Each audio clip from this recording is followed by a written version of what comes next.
V1 news वास्तवालकై ముందడుగు 24/7. नमस्कार, V1 news मध्ये आपलं स्वागत आहे.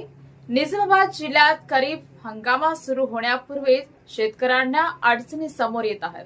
अलीकडे पडलेल्या पावसामुळे शेतीसाठी तयारी करण्यास शेतकऱ्यांना सोयाबीन बियाण्यासाठी शेजाऱ्याच्या महाराष्ट्र राज्याची वाट धरावी लागत आहे.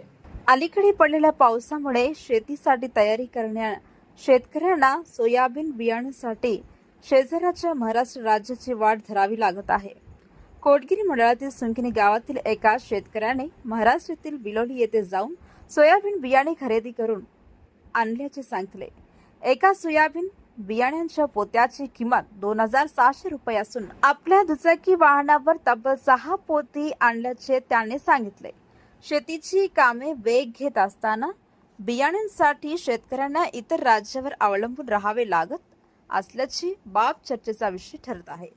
पाऊस पडून पेरणीची वेळ जवळ आली असतानाही स्थानिक पातळीवर आवश्यक बियाणे वेळेवर उपलब्ध नसल्याने शेतकऱ्यांमध्ये नाराजी व्यक्त होत आहे.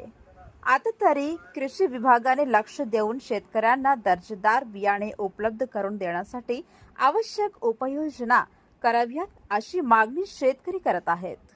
कोटगिरी मंडलम సింకిని గ్రామం సింకిని బిలోలి నుంచి తెస్తున్నాం.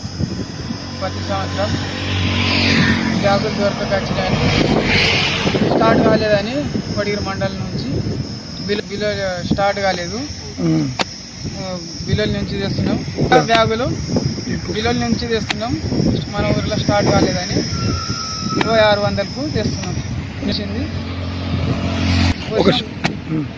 వర్షం కురిసిందని తీసుకుంటున్నాం. అందుకోసమే తీసుకొస్తున్నాం.